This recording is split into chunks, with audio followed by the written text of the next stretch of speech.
اعلان بالفور 1917 یہودی آباد ہونے شروع ہو گئے، اور اصل میں اسی کے لیے خلافت کو منسوخ کرایا گیا۔ سلطان عبد الحمید، اگرچہ یہ ترکی خلافت جو ہے مرد بیمار کمزور، پھر بھی وہ مسلمانوں والا جذبہ اتنا تھا، انہیں بڑی سے بڑی رشوت پیش کی گئی تھی۔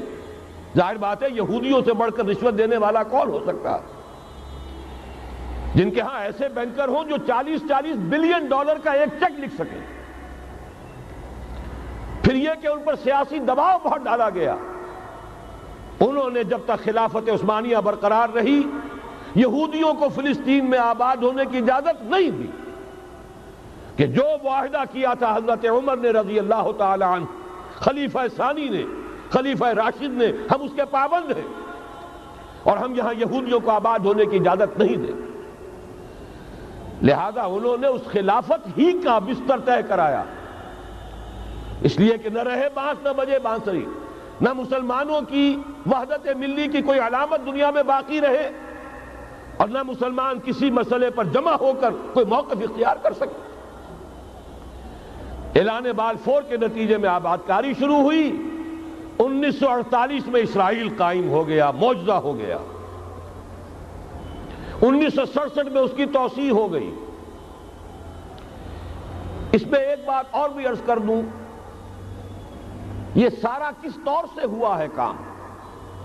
آپ نے زائنزم کا نام تو سنا ہے، صہیونی تحریک، خود اس کا جو بابا آدم تھا، آرڈر آف الومیناٹی، 1776 یکم مئی یہ نظام قائم کیا وائساپ نے، اور اس نظام کے تحت فری میسنری اور lodges of the great Orient قائم کیے گئے۔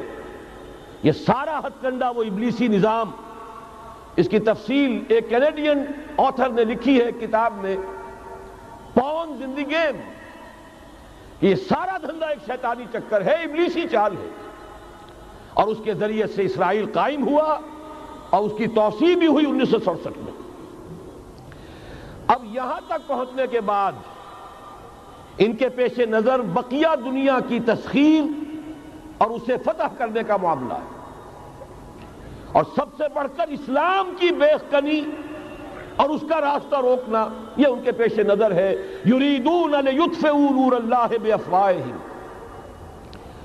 صورت اس وقت کیا ہے؟ یورپ اور امریکہ سے آپ مشرق کی طرف آئیے، پہلے عالم عرب ہے، عرب مسلم ورلڈ۔ مجھے یہ کہتے ہوئے سخت دکھ ہو رہا ہے، پورا عالم عرب وہ فتح کر چکے،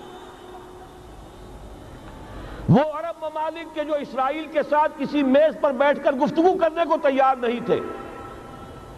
آپ دیکھ رہے ہیں کہ لائن لگ گئی۔ کبھی صرف انور سادات نے ریکگنائز کیا تھا، پوری دنیا میں شور مچا تھا، اس پر لعنت ملامت ہوئی تھی۔ اب تو ایک ایک کر کے، وہ شاہ حسن ہو چاہے شاہ حسین ہو، اب تو وہاں سے ویزے ختم ہو رہے ہیں۔ سعودی عرب اور امارات، انہوں نے جو کچھ کاروباری بندشیں لگائی ہوئی تھی وہ ختم کر دی گئی، ان میں نرمی پیدا کر دی گئی۔ یہ صورتحال ہے کہ واقعتاً ان کی جو عالمی تسخیر کا پروگرام ہے وہ آگے بڑھ رہا ہے، اور بدقسمتی سے امت مسلمہ کا جو قلب ہے، اس امت کا قلب امیین پر مشتمل ہے۔ هو الذی بعث فی الامیین رسولا منہم یتلو علیہم آیاتہ ویزکیہم الی آخر الآیہ۔ حضور بھی امی تھے، انہی میں سے تھے صلی اللہ علیہ وسلم، لیکن آج وہ قلب جو ہے عالم اسلام کا، وہ یہودیوں کے شکنجے میں کسا جا چکا ہے۔ اکثر وہاں کے جو حکمران ہیں، امریکہ کے ایجنٹ ہیں، سٹوجز۔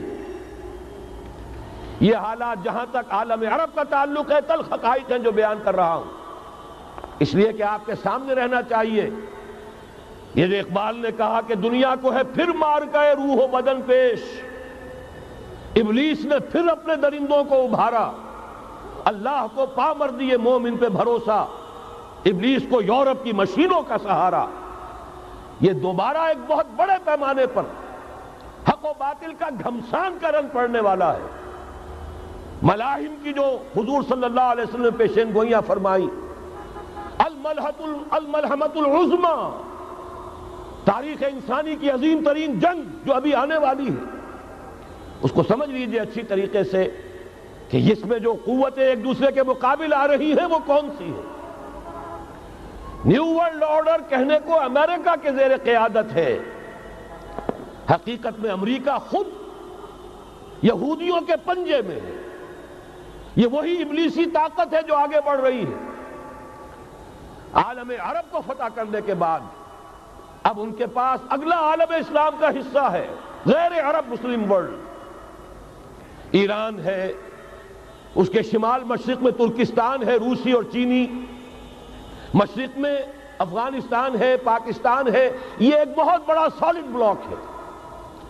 اس کے بعد اگرچہ ہندوستان آتا ہے، بھارت، ظاہر بات ہے کہ وہاں مسلمان اقلیت میں ہیں سوائے کشمیر کے، لیکن یہ نوٹ کیجئے کہ وہاں بھی کم سے کم 15-18 کروڑ مسلمان موجود ہیں۔ آج بھی دنیا کا سب سے بڑا ملک جس میں مسلمانوں کی تعداد اور جن کی نفری سب سے بڑھ کر ہے وہ بھارت ہے۔ اس کے بعد پھر انڈونیشیا، ملائیشیا ہے، اس سے آگے ہے پھر فار ایسٹ، ابھی انہیں فتح کرنا ہے۔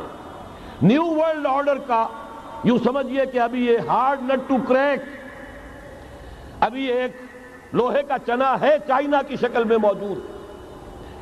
اور مجھے یاد آ رہا ہے ڈی گال کے الفاظ بہت سے لوگوں نے سنے ہوں گے، اس نے کہا تھا کہ ہم نے خامخواہ روس کو اپنا دشمن بنا لیا ہے، وہ تو ہمارا بھائی ہے، وائٹ ریسس، وہ تو بنیادی طور پر یورپین قوم ہے۔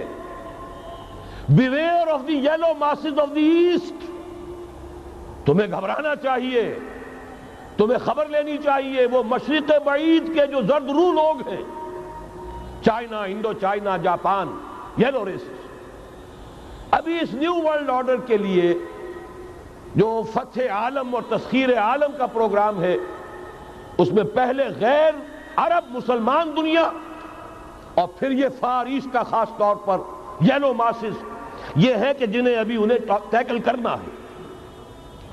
اور اسی لیے میں عرض کرنا چاہتا ہوں، حقائق ہمارے سامنے رہنا چاہیے۔